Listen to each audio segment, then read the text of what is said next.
அனைவருக்கும் வணக்கம்.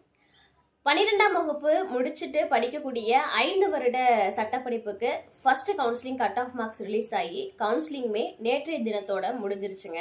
நிறைய மாணவர்கள் ஃபர்ஸ்ட் கவுன்சிலிங்ல செலக்ட் ஆகி காலேஜ்லுமே அட்மிஷன் போட்டிருப்பீங்க.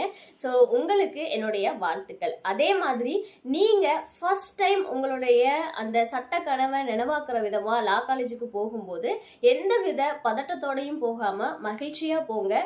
ஒரு நோட் புக் கொண்டுட்டு போங்க, இல்லை வேற என்ன கொண்டுட்டு போகணும் அப்படின்னு ரொம்ப யோசிக்காம முதல் நாள் கல்லூரிக்கு போகும்போது ஒரு நோட் அண்ட் பென் கொண்டுட்டு போங்க. அடுத்து என்னென்ன பண்ணணும், என்னென்ன சப்ஜெக்ட்ஸ், எப்படி நீங்கள் காலேஜுக்கு போகணும் அப்படின்றத நிச்சயமாக கல்லூரியிலேயே சொல்லுவாங்க. அதே மாதிரி 2வது கவுன்சிலிங்க்கு நிறைய பேர் வெயிட் பண்ணிட்டு இருக்கீங்க. ஸோ சீக்கிரமாகவே இந்த வாரம் இல்லது அடுத்த வாரத்துக்குள்ள செகண்ட் கவுன்சிலிங் கட் ஆஃப் ஆனது ரிலீஸ் ஆயிருங்க.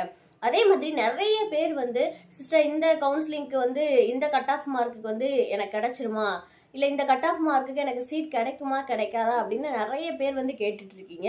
உங்களுக்கு நான் ஒன்று சொல்லிக்கிறேன். நீங்கள் உங்களுடைய கட் ஆஃப் மார்க்ஸை முந்தின வருடத்துடைய கட் ஆஃப் மார்க்ஸ் லிஸ்ட்டில் செக் பண்ணி பாருங்கள். நான் ஆல்ரெடி ஒரு வீடியோ பதிவிட்டிருக்கேன். போன வருடத்திற்குரிய கட் ஆஃப் மார்க்ஸ் எப்படி இருந்துச்சு, ஒவ்வொரு கவுன்சிலிங்க்கும் எவ்வளோ ரிலீஸ் பண்ணியிருக்காங்க அப்படின்றத நான் வீடியோவில் முன்னாடியே கொடுத்துருக்கேன். ஸோ நீங்கள் அதில் உங்களுடைய கட் ஆஃப் மார்க்ஸ் இருக்கா அப்படின்றத செக் பண்ணிக்கோங்க. ஸோ ரொம்ப பயப்பட வேணாம்.